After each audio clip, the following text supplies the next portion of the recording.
ਬਾਣੀ ਦੇ ਵਿੱਚੋਂ ਅੱਜ ਦਾ ਜੋ ਪਾਵਨ ਪਵਿੱਤਰ ਸ਼ਬਦ ਆਪਾਂ ਸਰਵਣ ਕੀਤਾ ਹੈ, ਸਾਹਿਬ ਸ੍ਰੀ ਗੁਰੂ ਅਰਜਨ ਸਾਹਿਬ ਸੱਚੇ ਪਾਤਸ਼ਾਹ ਜੀ ਵੱਲੋਂ ਉਚਾਰਨ ਕੀਤਾ ਹੋਇਆ ਇਹ ਸ਼ਬਦ ਗੌੜੀ ਰਾਗ ਦੇ ਅੰਦਰ 319 ਅੰਗ ਤੇ ਸੁਭਾਇਮਾਨ ਹੈ। ਮਹਾਰਾਜ ਜੀ ਇਸ ਪਾਵਨ ਪਵਿੱਤਰ ਸ਼ਬਦ ਦੇ ਵਿੱਚ ਸਮਝਾਉਂਦੇ ਨੇ ਕਿ ਜਿਹੜੀਆਂ ਅੱਕ ਨੂੰ ਲੱਗੀਆਂ ਹੋਈਆਂ ਖੱਖੜੀਆਂ ਨੇ, ਅੱਕ ਜਿਹੜਾ ਔੜ ਦੇ ਵਿੱਚ ਜੰਮਦਾ ਹੈ, ਜਿੱਥੇ ਔੜ ਲੱਗੀ ਹੋਵੇ ਨਾ, ਜਿੱਥੇ ਪਾਣੀ ਦੀ ਘਾਟ ਹੋਵੇ, ਉੱਥੇ ਬਹੁਤ ਜ਼ਿਆਦਾ ਅੱਕ ਦੀ ਭਰਮਾਰ ਹੁੰਦੀ ਹੈ। ਤੇ ਕਹਿੰਦੇ ਵੀ ਇਹਨੂੰ ਖੱਖੜੀਆਂ, ਜਿਵੇਂ ਇੱਕ ਅੰਬ ਦੇ ਦਰਖਤ ਨੂੰ ਅੰਬ ਲੱਗਦੇ ਨੇ, ਛੋਟੀਆਂ ਅੰਬੀਆਂ, ਇਵੇਂ ਦੇ ਇਸ ਨੂੰ ਫਲ ਲੱਗਦੇ ਨੇ, ਪਰ ਉਹ ਖਾਣ ਯੋਗ ਨਹੀਂ ਹੁੰਦੇ। ਉਹਨੂੰ ਲੋਕੀ ਖੱਖੜੀਆਂ ਕਹਿੰਦੇ ਨੇ। ਕਹਿੰਦੇ ਨੇ ਖੱਖੜੀਆਂ ਸੁਹਾਵੀਆਂ, ਉਹ ਜਦੋਂ ਅੱਕ ਨੂੰ ਲੱਗੀਆਂ ਹੁੰਦੀਆਂ ਨੇ ਤਾਂ ਬਹੁਤ ਸੋਹਣੀਆਂ ਲੱਗਦੀਆਂ ਨੇ, ਕਿਉਂਕਿ ਉਹ ਫਲਦਾਰ ਬੂਟਾ ਲੱਗਦਾ ਹੈ। ਜਿਵੇਂ ਕੋਈ ਲਾਭ ਤਾਂ ਨਹੀਂ ਹੈ ਉਹਨਾਂ ਦਾ, ਉਹ ਬਹੁਤ ਵਧੀਆ ਲੱਗਦੀਆਂ ਨੇ, ਪਰ ਕਹਿੰਦੇ ਜਿਉਂ ਹੀ ਉਹ ਅੱਕ ਦੇ ਨਾਲੋਂ ਟੁੱਟਦੀਆਂ ਨੇ, ਕਿਉਂਕਿ ਉਹ ਟੁੱਟ ਜਾਂਦਾ ਫਲ ਬਾਅਦ ਵਿੱਚ, ਫਿਰ ਜਦੋਂ ਉਹ ਜਾਂ ਤਾਂ ਉਹ ਪਾੜ ਜਾਂਦੀਆਂ ਨੇ ਤੇ ਉਹਦੇ ਵਿਚਲੀ ਜਿਹੜੀ ਰੂਹ ਹੁੰਦੀ ਨਾ, ਉਹ ਇੱਕ ਇੱਕ ਕਰਕੇ ਸਾਰੀ ਖਿਲਰ ਜਾਂਦੀ, ਬਿਖਰ ਜਾਂਦੀ ਹੈ। ਫਿਰ ਉਹਦੇ ਵਿੱਚ ਜਿਹੜੀ ਰੂਹ ਹੁੰਦੀ ਹੈ, ਉਹ ਸਾਰਾ ਉਹਦੇ ਅੰਦਰ ਦੇ ਵਿੱਚੋਂ ਜਦੋਂ ਉਹ ਪਾੜਦਾ ਹੈ, ਉਹ ਖੱਖੜੀ ਪਾੜਦੀ ਤੇ ਸਾਰੀ ਰੂਹ ਜਿਹੜੀ ਉਹ ਖਿਲਰ ਜਾਂਦੀ ਹੈ। ਕਹਿੰਦੇ ਜਦੋਂ ਉਹ ਅੱਕ ਦੇ ਨਾਲ ਲੱਗੀ ਰਹੀ ਖੱਖੜੀਆਂ ਸੁਹਾਵੀਆਂ ਲੱਗਣੀਆਂ ਅੱਕ ਕੰਠ, ਅੱਕ ਦੇ ਨਾਲ ਜਿੰਨਾ ਚਿਰ ਉਹ ਜੁੜੀਆਂ ਰਹੀਆਂ ਮੂਲ ਦੇ ਨਾਲ, ਪੌਦੇ ਦੇ ਨਾਲ, ਉਸ ਟਾਹਣੀ ਦੇ ਨਾਲ ਜੁੜੀਆਂ ਰਹੀਆਂ ਤੇ ਉਹਨਾਂ ਚਿਰ ਸ਼ੋਭਾ ਪਾਉਂਦੀਆਂ ਰਹੀਆਂ। ਪਰ ਕਹਿੰਦੇ ਜਦੋਂ ਹੀ ਉਹ ਵਿਛੜੀਆਂ ਤੇ ਕਹਿੰਦੇ ਨੇ ਉਹ ਬਿਲਕੁਲ ਖਿਲਰ ਗਈਆਂ ਸਾਰੀਆਂ। ਕਹਿੰਦੇ ਫਿਰ ਉਹਨਾਂ ਨੂੰ ਇਕੱਠਿਆਂ ਨਹੀਂ ਕੀਤਾ ਜਾ ਸਕਦਾ, ਇਹੋ ਜਿਹਾ ਵਿਛੋੜਾ ਪੈਂਦਾ ਕਿ ਉਹਦੀਆਂ ਟਾਹਣੀਆਂ, ਉਹ ਜਿਹੜੀ ਵਿਚਲੀ ਰੂਹ ਹੁੰਦੀ ਬਿਲਕੁਲ ਸਾਰੀ ਖਿਲਰ ਜਾਂਦੀ ਹੈ। ਤੇ ਗੁਰਬਾਣੀ ਦੇ ਵਿੱਚ ਵੀ ਇਹ ਸ਼ਬਦ ਸਾਨੂੰ ਕਬੀਰ ਸਾਹਿਬ ਜੀ ਨੇ ਬਖਸ਼ਿਸ਼ ਕੀਤਾ ਹੈ। ਕਹਿੰਦੇ ਜਿਉਂ ਬਨ ਫਲ ਪਾ ਕੇ ਭੋਏ ਗਿਰੇ ਬਹੁਰ ਨਾ ਲਾਗੇ ਡਾਰ। ਕਹਿੰਦੇ ਜਿਹੜਾ ਇੱਕ ਦਾ ਫਲ ਟਾਹਣੀ ਦੇ ਨਾਲੋਂ ਟੁੱਟ ਗਿਆ ਨਾ, ਦੁਬਾਰਾ ਟਾਹਣੀ ਨਾਲ ਜੁੜ ਨਹੀਂ ਸਕਦਾ। ਦੁਬਾਰਾ ਉਹ ਟਾਹਣੀ ਨਾਲ ਅਸੀਂ ਜੋੜਨ ਦਾ ਯਤਨ ਵੀ ਕਰਾਂਗੇ ਤਾਂ ਉਹਨੂੰ ਜੋੜ ਨਹੀਂ ਸਕਦੇ ਅਸੀਂ। ਜਿਉਂ ਬਨ ਫਲ ਪਾ ਕੇ ਭੋਏ ਗਿਰੇ ਬਹੁਰ ਨਾ ਲਾਗੇ ਡਾਰ, ਦੁਬਾਰਾ ਉਹ ਟਾਹਣੀ ਨਾਲ ਨਹੀਂ ਜੁੜ ਸਕਦਾ। ਇਸ ਕਰਕੇ ਜੇ ਇਹ ਖੱਖੜੀਆਂ ਦੀ ਉਦਾਹਰਨ ਸਾਨੂੰ ਕਿਉਂ ਦਿੱਤੀ ਹੈ ਕਿ ਕਈ ਵਾਰੀ ਅਸੀਂ ਕਹਿੰਦੇ ਕਿ ਕੀ ਹੋਏਗਾ ਪਰਮਾਤਮਾ ਨੂੰ ਵਿਸਾਰ ਕੇ, ਵਿਛੋੜੇ ਨਾਲ ਸਾਨੂੰ ਕੀ ਹੋਣ ਲੱਗਾ ਹੈ, ਸਾਡਾ ਕੋਈ ਨੁਕਸਾਨ ਨਹੀਂ ਹੋਣ ਰਿਹਾ, ਸਾਨੂੰ ਕੋਈ ਪਤਾ ਨਹੀਂ ਹੈ। ਪਰ ਗੁਰਬਾਣੀ ਕਹਿੰਦੀ ਹੈ ਇਹ ਵਿਛੋੜਾ ਜਿਹੜਾ ਨਾ, ਇਹ ਤੈਨੂੰ ਮਹਿਸੂਸ ਨਹੀਂ ਹੋ ਰਿਹਾ, ਪਰ ਹੈ ਵਿਛੋੜਾ ਹੈ ਤੇਰੇ ਅੰਦਰ। ਕਿਉਂਕਿ ਸਿਮਰਨ ਤੋਂ ਬਿਨਾਂ, ਵਾਹਿਗੁਰੂ ਦੀ ਬੰਦਗੀ ਤੋਂ ਬਿਨਾਂ, ਕਹਿੰਦੇ ਨੇ ਇਉਂ ਲੱਗਦਾ ਵੀ ਜਿਵੇਂ ਕਿਸੇ ਮ੍ਰਿਤਕ ਸ਼ਿੰਗਾਰ ਕੀਤਾ ਹੋਵੇ। ਮ੍ਰਿਤਕ ਕਹਿੰਦੇ ਨੇ ਕਿਸੇ ਮੁਰਦੇ ਸਰੀਰ ਨੂੰ ਸ਼ਿੰਗਾਰ ਕਰਾ ਦੇਣਾ। ਨਾਮ ਬਿਨਾ ਜੇਤਾ ਵਿਵਹਾਰ, ਜਿਉ ਮ੍ਰਿਤਕ ਮਿਥਿਆ ਸ਼ਿੰਗਾਰ। ਕਹਿੰਦੇ ਨੇ ਜਿਵੇਂ ਕਿਸੇ ਮ੍ਰਿਤਕ ਸਰੀਰ ਦੇ ਉੱਪਰ ਸ਼ਿੰਗਾਰ ਕੀਤਾ ਜਾਵੇ, ਉਹਨੂੰ ਬਹੁਤ, ਜਿਵੇਂ ਆਪਾਂ ਲਾ ਦਿੰਦੇ ਹਾਂ, ਵੱਡਾ ਕੋਈ ਬਜ਼ੁਰਗ ਘਰ ਦੇ ਵਿੱਚੋਂ ਚਲਾ ਜਾਵੇ ਤੇ ਉਹਦੇ ਉੱਪਰ ਫੁੱਲ ਲਾਏ ਜਾਂਦੇ ਨੇ, ਗੁਬਾਰੇ ਲਾਏ ਜਾਂਦੇ ਨੇ, ਬੜਾ ਕੁਛ ਕੀਤਾ ਜਾਂਦਾ ਹੈ। ਕਹਿੰਦੇ ਹੁਣ ਉਸ ਮੁਰਦੇ ਨੂੰ, ਸਰੀਰ ਨੂੰ, ਉਹਦਾ ਕੀ ਲਾਭ ਹੈ? ਕੋਈ ਲਾਭ ਨਹੀਂ ਹੈ ਉਹਦਾ, ਉਸਨੂੰ ਜੈਸ ਜਿਉ ਮ੍ਰਿਤਕ ਮਿਥਿਆ ਸ਼ਿੰਗਾਰ, ਸਿਰਫ ਕੁਛ ਵੀ ਨਹੀਂ ਉਹਦੇ ਲਈ ਤਾਂ। ਸੋ ਇਸ ਕਰਕੇ ਜਿਸ ਸਰੀਰ ਦੇ ਵਿੱਚ ਪ੍ਰਮਾਤਮਾ ਜੀ ਦੀ ਯਾਦ ਨਹੀਂ ਹੈਗੀ, ਵਾਹਿਗੁਰੂ ਦੀ ਯਾਦ ਨਹੀਂ ਹੈਗੀ, ਸਮਝ ਨਹੀਂ ਲੱਗਦਾ। ਵੈਸੇ ਕਈ ਛੇਤੀ ਕਿਤੇ ਪਤਾ ਨਹੀਂ ਲੱਗਦਾ ਕਿ ਪ੍ਰਮਾਤਮਾ ਦੀ ਯਾਦ ਨੂੰ ਕੀ ਕਰਨਾ ਸੀ। ਘਰ-ਬਾਰ ਚੱਲ ਰਿਹਾ ਹੈ, ਧੀਆਂ ਪੁੱਤਰ ਹੈਗੇ ਨੇ, ਸਭ ਕੁਛ ਹੈਗਾ ਹੈ, ਤੇ ਇਹਦੇ ਵਿੱਚ ਪ੍ਰਮਾਤਮਾ ਦੀ ਯਾਦ ਹੋਵੇ ਚਾਹੇ ਨਾ ਹੋਵੇ, ਕੀ ਫਰਕ ਪੈਂਦਾ ਹੈ? ਪਰ ਗੁਰਬਾਣੀ ਕਹਿੰਦੀ ਫਰਕ ਪੈਂਦਾ ਹੈ, ਬਹੁਤ ਵੱਡਾ ਜ਼ਿਆਦਾ ਫਰਕ ਪੈਂਦਾ ਹੈ। ਕਿੰਨਾ ਕੁ ਫਰਕ ਪੈਂਦਾ ਹੈ? ਗੁਰਬਾਣੀ ਕਹਿੰਦੀ ਨਾਮ ਬਿਨਾ ਜੋ ਪਹਿਰੇ ਕਾਏ, ਜਿਉ ਕੂਕਰ ਜੂਠਨ ਮੈਂ ਪਾਏ। ਕਹਿੰਦੇ ਨਾਮ ਤੋਂ ਬਿਨਾ ਜੋ ਮਨੁੱਖ ਪੈਣ ਦਾ ਖਾਂਦਾ ਹੈ, ਜਿਉ ਕੂਕਰ ਜੂਠਨ ਮੈਂ ਪਾਏ। ਕੂਕਰ ਤੋਂ ਭਾਵ ਹੁੰਦਾ ਹੈ ਕੂਕਰ ਸੁਆਣ। ਜਿਵੇਂ ਉਹ ਜੂਠੇ ਭਾਂਡਿਆਂ ਦੇ ਵਿੱਚ ਮੂੰਹ ਮਾਰਦਾ ਨਾ, ਫਿਰ ਉਵੇਂ ਦੀ ਹਾਲਤ ਇਸ ਮਨੁੱਖ ਦੀ ਬਣ ਜਾਂਦੀ ਹੈ। ਇਹ ਸ਼ਬਦ ਗੁਰਬਾਣੀ ਦਾ ਹੈ। ਜਿਉਂ ਕੂਕਰ ਜੂਠਨ ਮੈਂ ਪਾਏ, ਕਹਿੰਦੇ ਨੇ ਜਿਵੇਂ ਉਹ ਜੂਠੇ ਭਾਂਡਿਆਂ ਦੇ ਵਿੱਚ ਮੂੰਹ ਮਾਰਦਾ ਨਾ, ਫਿਰ ਇਵੇਂ ਦੀ ਇਹਦੀ ਹਾਲਤ ਬਣ ਜਾਂਦੀ ਮਨੁੱਖ ਦੀ, ਸਿਮਰਨ ਤੋਂ ਬਿਨਾਂ, ਬੰਦਗੀ ਤੋਂ ਬਿਨਾਂ, ਪਰਮਾਤਮਾ ਦੇ ਭਜਨ ਬੰਦਗੀ ਤੋਂ ਬਿਨਾਂ। ਤੇ ਕਹਿੰਦੇ ਇਸੇ ਕਰਕੇ ਇਹ ਰੱਬ ਦੇ ਨਾਲੋਂ ਵਿਛੜਿਆ ਹੋਇਆ ਫਿਰ ਆਪ ਹੁਦਰੀਆਂ ਗੱਲਾਂ ਕਰਦਾ ਹੈ, ਪਰਮਾਤਮਾ ਦੇ ਨਾਲੋਂ ਵਿਛੜ ਕੇ। ਤੇ ਫਿਰ ਇਹ ਆਪਣੀਆਂ ਗੱਲਾਂ ਕਰਦਾ, ਜਿਵੇਂ ਉਹ ਖੱਖੜੀ ਖਿੱਲਰ ਜਾਂਦੀ ਹੈ ਨਾ, ਉਹਦੇ ਬਿਲਕੁਲ ਰੂਹ ਦੀ ਅੰਦਰ ਦੀ ਜਿਹੜੀ ਹੁੰਦੀ ਦੂਰ ਦੂਰ ਤੱਕ ਹਵਾ ਲੈ ਜਾਂਦੀ ਹੈ, ਉਹਦੇ ਕੋਈ ਲਾਭ ਹੀ ਨਹੀਂ ਹੁੰਦਾ। ਫਿਰ ਇਵੇਂ ਮਨੁੱਖ ਜਿਹੜਾ ਹੈ ਉਹ ਮੂਲ ਦੇ ਨਾਲੋਂ, ਪਰਮਾਤਮਾ ਦੇ ਨਾਲੋਂ ਵਿਛੜ ਕੇ ਤੇ ਖਿਲਰਿਆ ਪਿਆ ਹੈ, ਸਮਝ ਨਹੀਂ ਆ ਰਿਹਾ ਇਹਨੂੰ, ਕੋਈ ਸਮਝਾਉਣ ਵਾਲਾ ਵੀ ਨਹੀਂ ਹੈਗਾ। ਤੇ ਜੇ ਕੋਈ ਸਮਝਾਉਣ ਵਾਲਾ ਹੈ ਤੇ ਉਹ ਧਰਮੀ ਪੁਰਸ਼ ਲੋਕਾਂ ਨੂੰ ਠਾਹ ਸੋਟਾ ਮਾਰਦੇ ਨੇ। ਉਹ ਜਿਵੇਂ ਅੱਜ ਕਹਿ ਲਓ, ਜਿਵੇਂ ਅੱਜ ਦੇ ਸਮੇਂ ਦੇ ਵਿੱਚ ਉਹਨਾਂ ਨੂੰ ਗੁਰਬਾਣੀ ਨੇ ਗੱਲ ਸਪਸ਼ਟ ਕੀਤੀ ਹੈ ਵੀ ਜਿਹੜਾ ਨਾਮ ਨਹੀਂ ਜਪਦਾ ਉਹਨੂੰ ਸਮਝਾਇਆ ਜਾ ਸਕਦਾ ਹੈ, ਉਹਨੂੰ ਤੋਰਿਆ ਜਾ ਸਕਦਾ ਹੈ। ਬਾਕੀ ਉਹਨੂੰ ਇੱਕਦਮ ਕਿਸੇ ਨੂੰ ਆਪਾਂ ਕਹਿ ਨਹੀਂ ਸਕਦੇ ਵੀ ਚੱਲ ਜੇ ਤੇਰਾ ਮਨ ਨਹੀਂ ਠਹਿਰਦਾ ਤੂੰ ਬਾਣੀ ਨਾ ਪੜਿਆ ਕਰ, ਜੇ ਤੇਰਾ ਮਨ ਨਹੀਂ ਲੱਗਦਾ ਤੂੰ ਨਾ ਪੜਿਆ ਕਰ। ਇੱਦਾਂ ਕਰਕੇ ਆਪਾਂ ਕਿਸੇ ਨੂੰ ਮੰਦਾ ਵੀ ਨਹੀਂ ਕਹਿ ਸਕਦੇ, ਕਿਉਂਕਿ ਜੇ ਅਕਾਲ ਪੁਰਖ ਪਰਮਾਤਮਾ ਦੇ ਨਾਲ ਪ੍ਰੀਤ ਕਰਨੀ ਹੈ ਤਾਂ ਉਸ ਤੋਂ ਪਹਿਲਾਂ ਸਾਨੂੰ ਆਪਣਾ ਅੰਦਰ ਪੂਰਾ ਅਕਾਲ ਪੁਰਖ ਪਰਮਾਤਮਾ ਨਾਲ ਜੋੜਨਾ ਪਵੇਗਾ। ਜੇ ਅਸੀਂ ਪਖੰਡੀ, ਜਿਵੇਂ ਕਬੀਰ ਸਾਹਿਬ ਜੀ ਕਹਿੰਦੇ ਨੇ, ਕਹਿੰਦੇ ਵੇਖੋ ਸਾਰੀ ਦੁਨੀਆ ਦੇ ਵਿੱਚ ਰੱਬ ਨੂੰ ਲੱਭਣ ਵਾਸਤੇ ਦੌੜ ਲੱਗੀ ਹੋਈ ਹੈ, ਤੇ ਕਰਮ ਕੀ ਕਰਦੇ ਆ? ਕੋਈ ਕਹਿੰਦੇ ਨੇ ਆਪਣੇ ਸਰੀਰ ਦੇ ਕੱਪੜੇ ਤੇ ਆ ਕੇ ਬੈਠਾ, ਨਗਨ ਫਿਰਤ ਜੋ ਪਾਈਏ ਜੋਗ, ਬਨ ਕਾ ਮਿਰਗ ਮੁਕਤ ਸਭ ਹੋਗ। ਲੱਭ ਰਹੇ ਆ ਅਸੀਂ ਪਰਮਾਤਮਾ ਨੂੰ, ਪਰ ਢੰਗ ਸਹੀ ਨਹੀਂ ਹੈ। ਕੋਈ ਆਪਣੇ ਤਨ ਦੇ ਕੱਪੜੇ ਤਿਆਗ ਕੇ ਕਹਿੰਦੇ ਰੱਬ ਨੂੰ ਲੱਭ ਰਿਹਾ ਹੈ। ਤੇ ਕਹਿੰਦੇ ਜਿਹੜਾ ਬਨ ਕਾ ਮਿਰਗ ਹੈ ਉਹਦੇ ਤਨ ਤੇ ਕਿਹੜੇ ਕੱਪੜੇ ਹੁੰਦੇ ਨੇ? ਮੁਕਤ ਹੋ ਜਾਣੇ ਚਾਹੀਦੇ ਸੀਗੇ। ਬਨ ਕਾ ਮਿਰਗ ਮੁਕਤ ਸਭ ਹੋਗ, ਜਿਹੜਾ ਬਨ ਦੇ ਵਿੱਚ ਮਿਰਗ ਰਹਿੰਦਾ ਉਹ ਮੁਕਤ ਹੋ ਜਾਣਾ ਚਾਹੀਦਾ ਹੈ। ਉਸ ਤੋਂ ਅਗਲੀ ਉਦਾਹਰਨ ਕਬੀਰ ਸਾਹਿਬ ਜੀ ਕਹਿੰਦੇ ਨੇ, ਕਹਿੰਦੇ ਵੇਖੋ ਜੇ ਬਿੰਦ ਰੱਖ ਜੋ ਤਰੀਏ ਭਾਈ, ਖੁਸਰੇ ਕਿਉਂ ਨਾ ਪਰਮਗਤ ਪਾਈ। ਜੇ ਕੋਈ ਕਵੇ ਬੰਦਾ ਆਖੇ ਕਿ ਨਹੀਂ ਮੈਂ ਆਪਣਾ ਵਿਆਹ ਕਾਰਜ ਹੀ ਨਹੀਂ ਰਚਾਉਣਾ, ਕਿਉਂ ਨਹੀਂ ਕਰਨਾ ਜੀ, ਮੈਂ ਰੱਬ ਨੂੰ ਪਾਉਣਾ ਹੈ, ਤੇ ਕਹਿੰਦੇ ਨੇ ਫਿਰ ਖੁਸਰੇ ਕਿਉਂ ਨਾ ਪਰਮਗਤ ਪਾਈ, ਉਸ ਨੂੰ ਪਰਮ ਗਤੀ ਕਿਉਂ ਨਹੀਂ ਪ੍ਰਾਪਤ ਹੋ ਗਈ। ਇਹਦਾ ਮਤਲਬ ਇਹ ਨਹੀਂ ਵੀ ਖੁਸਰਾ ਜਪੇਗਾ ਨਹੀਂ ਤੇ ਉਹਨੂੰ ਮੁਕਤੀ ਨਹੀਂ ਮਿਲਣੀ। ਨਾਮ ਇੱਕ ਵੱਖਰੀ ਚੀਜ਼ ਹੈ, ਪਰ ਜਿਹੜਾ ਸੰਸਾਰੀ ਢਾਂਚਾ ਉਹ ਵੱਖਰਾ ਹੈ ਇੱਕ।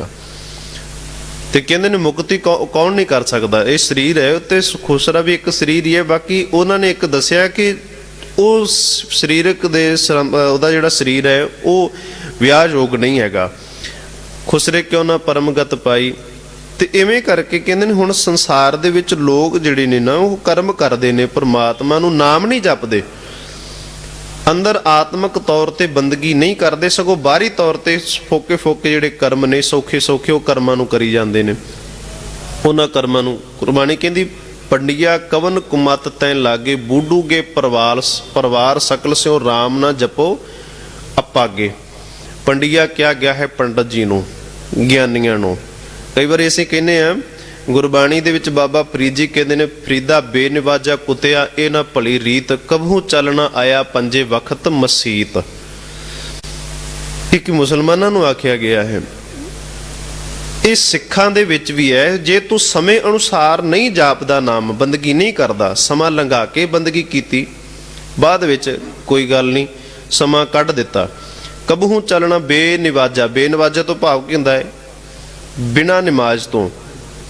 ਇਹ ਨਾ ਭਲੀ ਰੀਤ, ਇਹ ਚੰਗੀ ਰੀਤ ਨਹੀਂ ਹੈ। ਕਬਹੂ ਚੱਲਣ ਆਇਆ ਪੰਜੇ ਵਕਤ ਮਸੀਤ, 5 ਵਕਤ ਮਸੀਤ ਦੇ ਵਿੱਚ ਜਾਂਦੇ ਨੇ, 5 ਨਮਾਜ਼ਾਂ ਕਰਦੇ ਨੇ ਉਹ। ਤੇ ਕਹਿੰਦੇ ਨੇ ਹੁਣ ਨਮਾਜ਼ ਕੀ ਹੈ?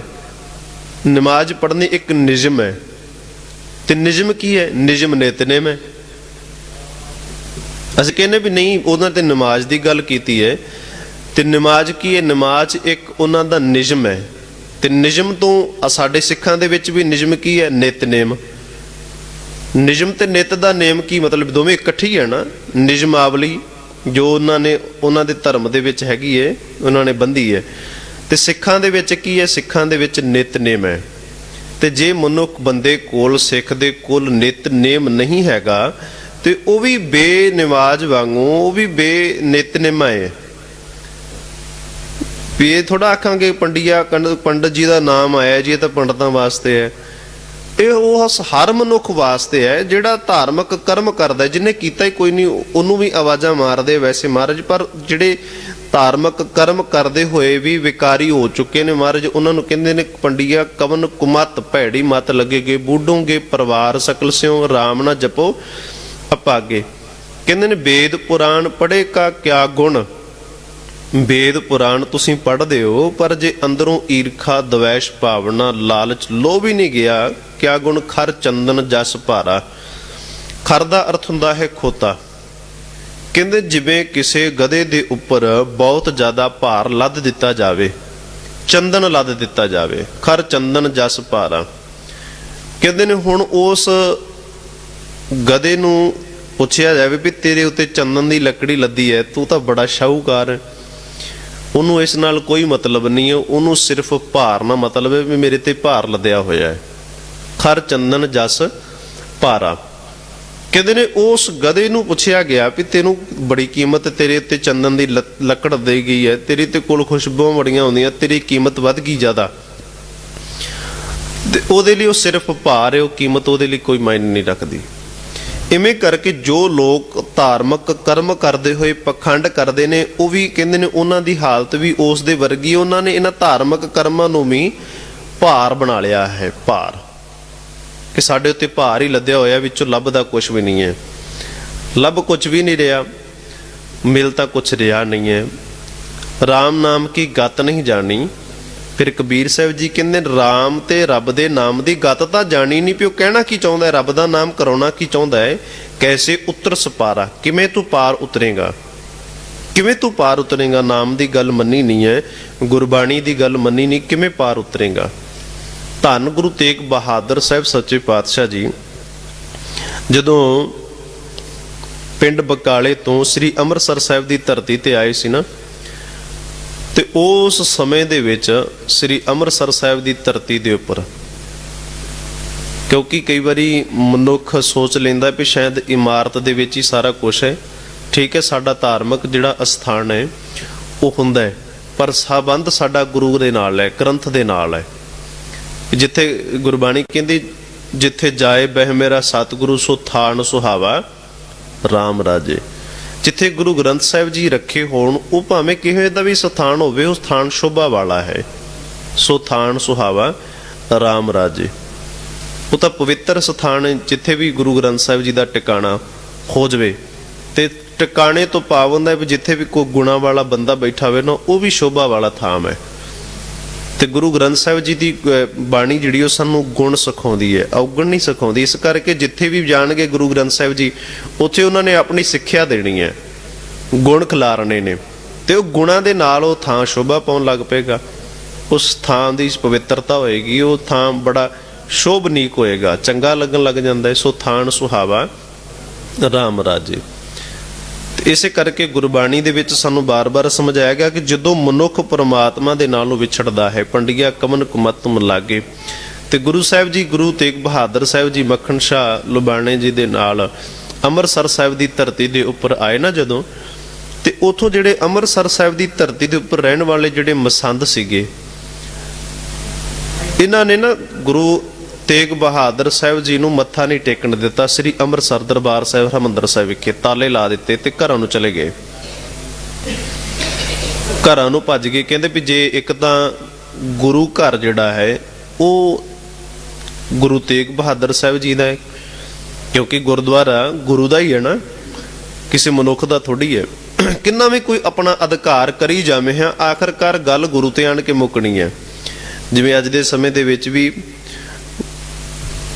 ਬਹੁਤ ਛੋਟਾ ਗੱਲ ਵੱਡੀ ਕਿ ਲੋਕੀ ਕਬਜ਼ੇ ਕਰਨੇ ਨੇ। ਇੱਥੇ ਕਬਜ਼ਾ ਥੋੜੀ ਕਰਨਾ ਹੈ, ਇੱਥੇ ਕਬਜ਼ਾ ਥੋੜੀ ਕਰਨਾ ਵੀ ਇੱਥੇ ਅਸੀਂ ਆਪਣਾ ਹੱਕ ਜਮਾ ਕੇ ਬੈਠਣਾ ਹੈ। ਹੱਕ ਤਾਂ ਗੁਰਦੁਆਰੇ ਦੇ ਮੰਦਿਰ ਦੇ ਵਿੱਚ ਜਾਂ ਮਸਜਿਦ ਦੇ ਵਿੱਚ ਕਿਸੇ ਦਾ ਨਹੀਂ ਹੁੰਦਾ, ਇਹ ਸਰਬ ਸਾਂਝੇ ਹੁੰਦੇ ਨੇ। ਉਹ ਧਾਰਮਿਕ ਅਸਥਾਨ ਹੀ ਕਿਹੜਾ ਹੋਇਆ ਜਿੱਥੇ ਅਸੀਂ ਕਬਜ਼ਾ ਕਰਕੇ ਬੈਠ ਗਏ? ਉਹ ਧਾਰਮਿਕ ਅਸਥਾਨ ਥੋੜੀ ਹੋਈ, ਉਹ ਤਾਂ ਜਗੀਰ ਬਣ ਗਈ ਫਿਰ। ਤੇ ਗੁਰਦੁਆਰੇ ਮੰਦਿਰ ਮਸਜਿਦ ਇਹ ਕਿਸੇ ਦੀ ਜਗੀਰ ਨਹੀਂ ਹੁੰਦੀ, ਇਹ ਸਭਨਾਂ ਦਾ ਸਾਂਝਾ ਹੁੰਦਾ ਹੈ।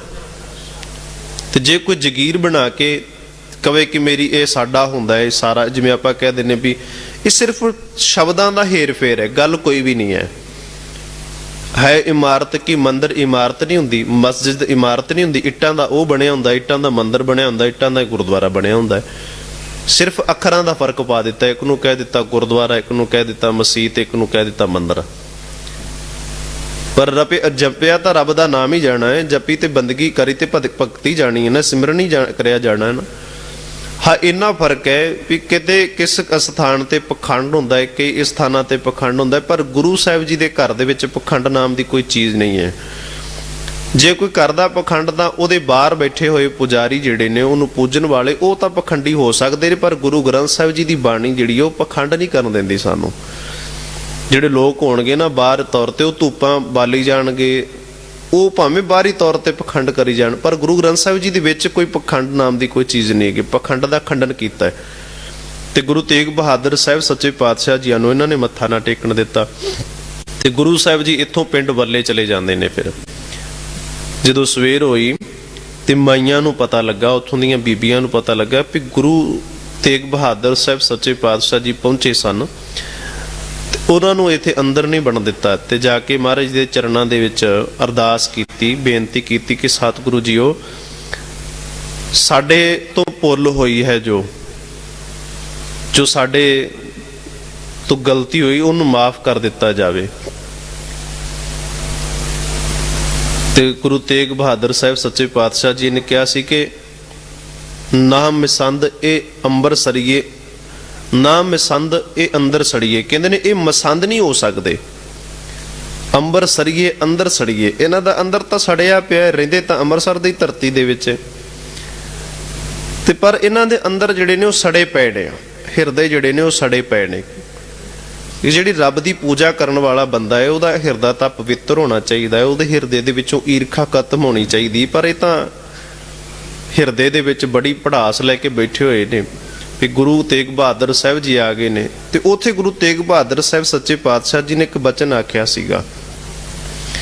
ਉਹ ਬਚਨ ਆਖਿਆ ਸੀ ਕਿ ਜਿਹੜਾ ਵੀ ਗੁਰੂ ਘਰ ਦਾ ਧਨ ਹੈ, ਗੁਰੂ ਘਰ ਦਾ ਜਿਹੜਾ ਧਨ ਹੈ, ਧਨ ਪਦਾਰਥ, ਕਈ ਵਾਰੀ ਅਸੀਂ ਸੋਚਦੇ ਆ ਨਾ, ਕਈ ਵਾਰੀ ਤੁਸੀਂ ਸਟੇਜਾਂ ਤੋਂ ਵੀ ਸੁਣਿਆ ਹੋਏਗਾ ਵੀ ਗੁਰੂ ਘਰ ਦੇ ਵਿੱਚ ਰਹਿਣ ਵਾਲਿਆਂ ਦਾ ਇਦਾਂ ਦਾ ਹਾਲ ਹੈ, ਗੁਰੂ ਘਰ ਦੇ ਵਿੱਚ ਰਹਿਣ ਵਾਲਿਆਂ ਦੀ ਇਦਾਂ ਦੀ ਹਾਲਤ ਹੈ, ਤੇ ਲੋਕ ਨਿੰਦਿਆ ਕਰਦੇ ਨੇ, ਲੋਕ ਇਸ ਦੀ ਨਿੰਦਿਆ ਕਰਦੇ ਨੇ। ਪਰ ਗੁਰੂ ਤੇਗ ਬਹਾਦਰ ਸਾਹਿਬ ਜੀ ਨੇ ਇਹ ਗੱਲ ਆਖੀ ਸੀ ਕਿ ਜਿਹੜਾ ਪੂਜਾ ਦਾ ਧਾਨ ਹੈ, ਪਦਾਰਥ ਹੈ, ਚੜਾਵਾ, ਉਹ ਸੰਗਤ ਦੇ ਵਿੱਚ ਹੀ ਵੰਡ ਦੇਣਾ ਚਾਹੀਦਾ ਹੈ। ਜਿਵੇਂ ਕੋਈ ਪ੍ਰਸ਼ਾਦ ਆਇਆ ਤਾਂ ਉਹ ਸੰਗਤ ਦੇ ਵਿੱਚ ਹੀ ਵੰਡਣਾ ਚਾਹੀਦਾ ਹੈ। ਜੇ ਕੋਈ ਮਨੁੱਖ ਉਹਦੇ ਤੇ ਅਧਿਕਾਰ ਕਰਕੇ ਲੈ ਕੇ ਜਾਵੇ ਤੇ ਜਾਂ ਕੋਈ ਮਨੁੱਖ ਆਪਣੇ ਧਨ ਨੂੰ, ਇਸ ਧਨ ਦੇ ਉੱਤੇ ਆਪਣਾ ਹੱਕ ਜਮਾਵੇ, ਵੀ ਜਿਹੜੀ ਗੁਰੂ ਦੀ ਗੋਲਕ ਹੈ ਉਹ ਸਰਬ ਸਾਂਝੀ ਹੈ। ਸੰਗਤ ਨੇ ਇਕੱਠੇ ਕਰਕੇ, ਕੁਝ ਕਿਸੇ ਨੇ 10, ਕੁਝ ਕਿਸੇ ਨੇ 20 ਰੁਪਏ ਦੇ ਕੇ, ਤਾਂ ਇੱਥੇ ਇਸ ਕਰਕੇ ਪੈਸੇ ਰੱਖੇ ਨੇ ਕਿ ਇਥੋਂ ਦਾ ਜਿਹੜਾ ਪ੍ਰਬੰਧ ਹੈ ਉਹ ਪ੍ਰਬੰਧਕ ਜਨ ਗੁਰੂ ਗ੍ਰੰਥ ਸਾਹਿਬ ਜੀ ਦੀ ਓਟ ਆਸਰਾ ਲੈ ਕੇ ਉਹਨਾਂ ਰੁਪਈਆਂ ਦਾ ਇਸਤੇਮਾਲ ਸਹੀ ਕਰ ਸਕਣ। ਸਹੀ ਕਿਵੇਂ ਕਿ ਅੱਜ ਦੇ ਸਮੇਂ ਦੇ ਵਿੱਚ ਵੀ, ਪਹਿਲੇ ਸਮੇਂ ਦੇ ਵਿੱਚ ਵੀ, ਜਿਹਦੇ ਰੋਗ ਨੂੰ ਨਹੀਂ ਕੱਟਿਆ ਜਾਂਦਾ ਸੀ, ਗੁਰੂ ਘਰ ਦੇ ਵਿੱਚ ਆਣ ਕੇ ਉਹ ਸ਼ਰਨ ਲੈਂਦਾ ਸੀ ਕਿ ਇੱਥੇ ਬਹੁਤ ਯੋਗ ਪ੍ਰਬੰਧ ਹੈ ਦਵਾਈਆਂ ਦਾ, ਇੱਥੋਂ ਮੇਰਾ ਇਲਾਜ ਹੋ ਸਕਦਾ ਹੈ। ਤੇ ਲੋਕੀ ਨਿਸ਼ਾਨ ਸਾਹਿਬ ਨੂੰ ਵੇਖ ਕੇ ਕਹਿੰਦੇ ਸੀ ਕਿ ਵੀ ਇਹ ਨਿਸ਼ਾਨ ਸਾਹਿਬ ਦਾ ਮਤਲਬ ਹੀ ਨਿਸ਼ਾਨ ਸਾਹਿਬ ਹੈ, ਨਿਸ਼ਾਨੀ, ਗੁਰੂ ਘਰ ਦੀ ਨਿਸ਼ਾਨੀ, ਇਹ ਗੁਰਦੁਆਰਾ ਹੈ। ਨਿਸ਼ਾਨ ਸਾਹਿਬ ਨੂੰ ਵੇਖ ਕੇ ਤੇ ਕਹਿੰਦੇ ਸਨ ਵੀ ਇੱਥੇ ਪਹੁੰਚੋ, ਇੱਥੇ ਕੋਈ ਵੀ ਜਾਵੇਗਾ ਤੇ ਇੱਥੋਂ ਕੋਈ ਖਾਲੀ ਨਹੀਂ ਮੁੜ ਕੇ ਆਏਗਾ, ਉਹਨੂੰ ਭੋਜਨ ਮਿਲੇਗਾ, ਰੋਟੀ ਮਿਲੇਗੀ। ਤੇ ਨਿਸ਼ਾਨ ਸਾਹਿਬ ਨੂੰ ਵੇਖ ਕੇ ਕਹਿੰਦੇ ਸੀ ਵੀ, ਲੋਕ ਕਹਿੰਦੇ ਸੀ ਵੀ ਇਹ ਘਰ ਇਹੋ ਜਿਹਾ ਜਿਹੜਾ ਇੱਜ਼ਤ ਕਰਨ ਵਾਲਾ ਹੈ, ਕਦੀ ਕਿਸੇ ਦੀ ਬੇਪਤੀ ਨਹੀਂ ਕਰਦਾ, ਇੱਜ਼ਤ ਕਰਦਾ ਹੈ। ਉਸ ਤੋਂ ਬਾਅਦ ਇਸ ਨਿਸ਼ਾਨ ਸਾਹਿਬ ਨੂੰ ਵੇਖ ਕੇ ਲੋਕਾਂ ਨੇ ਸੋਚਿਆ ਕਿ ਇਸ ਘਰ ਦੇ ਵਿੱਚੋਂ ਕੋਈ ਵੀ ਚਲਾ ਜਾਵੇ, ਜਾ ਕੇ ਬੇਨਤੀ ਕਰਦੇ, ਮੇਰੇ ਬੱਚਿਆਂ ਦੀ ਫੀਸ ਹੈ ਭਰਨ ਵਾਲੀ ਹੈ, ਮੇਰੇ ਬੱਚੀ ਦਾ ਵਿਆਹ ਹੋਣ ਵਾਲਾ ਹੈ, ਇਹ ਗੁਰੂ ਘਰ ਇਹੋ ਜਿਹਾ ਕਿ ਇੱਥੋਂ ਦੇ ਪ੍ਰਬੰਧਕ ਮਦਦ ਕਰਦੇ ਨੇ। ਸੋ ਉਹ ਗੋਲਕ ਜਿਹੜੀ ਰੁਪਈਏ ਕਰਕੇ, ਕੁਝ ਰੁਪਈਏ ਕਰਕੇ ਉਹ ਗੋਲਕ ਦੇ ਵਿੱਚ ਰੁਪਈਏ ਪਾਏ ਗਏ, ਉਹਦੇ ਉੱਤੇ ਇੱਕ ਬੰਦਾ ਅਧਿਕਾਰ ਕਰਦਾ ਹੋਵੇ ਕਿ ਮੈਂ ਹੀ ਇਹਨੂੰ ਚਲਾ ਸਕਦਾ, ਮੇਰਾ ਅਧਿਕਾਰ ਹੈ, ਮੇਰੇ ਅਨੁਸਾਰ ਮੈਂ ਭਾਵੇਂ ਜਿੰਨਾ ਮਰਜ਼ੀ ਖਰਚ ਲਵਾਂ, ਜਿੱਥੇ ਮਰਜ਼ੀ ਖਰਚ ਕਰਾਂ, ਪਰ ਦੂਜਾ ਬੰਦਾ ਮੇਰੇ ਤੋਂ ਹਿਸਾਬ ਨਾ ਪੁੱਛੇ, ਦੂਜਾ ਬੰਦਾ ਮੇਰੇ ਤੋਂ ਪੁੱਛੇ ਬਿਨਾ ਉਸ ਸਮੇਂ ਗੁਰੂ ਤੇਗ ਬਹਾਦਰ ਸਾਹਿਬ ਜੀ ਨੇ ਆਖਿਆ ਸੀ ਕਿ ਜਿਹੜਾ ਇਨਸਾਨ ਇਹੋ ਜਿਹੀ ਬਿਰਤੀ ਰੱਖਦਾ ਹੈ ਕਿ ਪੂਜਾ ਦੇ ਧਾਨ ਨੂੰ ਆਪਣਾ ਬਣਾ ਕੇ ਸਮਝ ਲੈਂਦਾ, ਉਹਨਾਂ ਵਾਸਤੇ ਸ਼ਬਦ ਹੈ ਕਬੀਰ ਸਾਹਿਬ ਜੀ ਨੇ ਕਿਹਾ, ਪੰਡਿਆ ਕਵਨ ਕੁਮਤ ਤੁਮ ਲਾਗੇ ਬੂਢੂਗੇ ਪਰਿਵਾਰ ਸਕਲ ਸਿਓ। ਔਰ ਗੁਰਬਾਣੀ ਨੇ ਵੀ ਇਹ ਗੱਲ ਕਹੀ, ਬੜੇ ਤਰੀਕਿਆਂ ਦੇ ਨਾਲ ਤੂੰ ਧਨ ਕਮਾ ਕੇ ਲਿਆਉਣਾ ਹੈ, ਬੜੇ ਢੰਗ ਦੇ ਨਾਲ ਤੂੰ ਧਨ ਕਮਾ ਕੇ ਲਿਆਉਣਾ ਹੈ। ਬਹੁ ਪਰਪੰਚ ਕਰ ਪਰ ਤਨ ਲਿਆਵੇ, ਸੁਤ ਦਾਰਾ ਪੇ ਆਨ ਲਟਾਵੇ। ਪਰਪੰਚ ਕਰ ਕਰਕੇ, ਝੂਠ ਮਾਰ ਮਾਰ ਕੇ ਪਰ ਧਨ ਉਹਨੂੰ ਲੈ ਕੇ ਆਂਦਾ, ਸੁਤ ਦਾਰਾ ਪੇ ਆਨ ਲਟਾਵੇ। ਫਿਰ ਕਹਿੰਦੇ ਲੈ ਕੇ ਕਿਸ ਵਾਸਤੇ ਆਂਦਾ? ਵੀ ਆਪਣੀ ਪਤਨੀ ਤੇ ਆਪਣੇ ਬੱਚਿਆਂ ਦੇ ਉੱਪਰ ਮੈਂ ਖਰਚ ਕਰ ਸਕਾਂ। ਸੁਤ ਦਾਰਾ ਪੇ ਆਨ ਲਟਾਵੇ। ਮਨ ਮੇਰੇ ਭੂਲੇ ਵਹਿਮ ਨਾ ਕਰ, ਇਹ ਤੇਰਾ ਅੰਤ ਨਵੇਰਾ। ਮਨ ਮੇਰੇ ਭੂਲੇ, ਕਹਿੰਦੇ ਨੇ ਹੁਣ ਤੂੰ ਭੁੱਲਿਆ ਮਨ, ਇਹ ਨਾ ਸਮਝ ਲਈ ਕਪਟ ਨਾ ਤੇਰਾ, ਇਹ ਨਾ ਸਮਝੀ ਕਿ ਮੈਂ ਕਪਟ ਕੀਤਾ, ਛੁਪਣਾ ਨਹੀਂ। ਕਪਟ ਨਾ ਕੀਜੇ, ਅੰਤ ਨਵੇਰਾ ਤੇਰੇ ਜੀ ਪੇ ਲੀਜੇ। ਅੰਤ ਵੇਲੇ ਤੇਰੇ ਨਵੇਰਾ ਤੇਰੀ ਜਿੰਦ ਤੋਂ ਲਿਆ ਜਾਣਾ ਹੈ, ਤੇਰੇ ਤੋਂ ਲਿਆ ਜਾਣਾ ਹੈ। ਇਸ ਕਰਕੇ ਜੇ ਤੂੰ ਇਹੋ ਜਿਹੀ ਸੋਚਦਾ ਹੈ ਕਿ ਪੂਜਾ ਦਾ ਧਾਨ ਮੈਨੂੰ ਕੁਛ ਕਰ ਨਹੀਂ ਰਿਹਾ, ਕੁਛ ਮੇਰੇ ਤੋਂ ਕਿ ਮੇਰਾ ਕੀ ਵਿਗੜ ਚੱਲਿਆ ਹੈ, ਮੈਨੂੰ ਕੌਣ ਦੇਖਦਾ ਪਿਆ ਹੈ, ਤੇ ਗੁਰੂ ਤੇਗ ਬਹਾਦਰ ਸਾਹਿਬ ਸੱਚੇ ਪਾਤਸ਼ਾਹ ਜੀ ਨੇ ਇਹ ਬਚਨ ਆਖਿਆ ਸੀ ਕਿ ਜੋ ਵੀ ਖਾਂਦਾ ਹੈ ਉਹਦੀ ਮੱਤ ਜਿਹੜੀ ਹੈ ਉਹ ਹੀਣ ਹੋ ਜਾਂਦੀ ਹੈ, ਮੱਤ ਥੋੜੀ ਹੋ ਜਾਂਦੀ ਹੈ, ਮੱਤ ਵਿਕਾਰੀ ਹੋ ਜਾਂਦੀ ਹੈ। ਤੇ ਉਹ ਮਨੁੱਖ, ਇੱਕ ਹੁੰਦਾ ਹੈ ਆਮ ਮਨੁੱਖ ਚੋਰ, ਇੱਕ ਹੁੰਦਾ ਹੈ ਧਰਮੀ ਚੋਰ।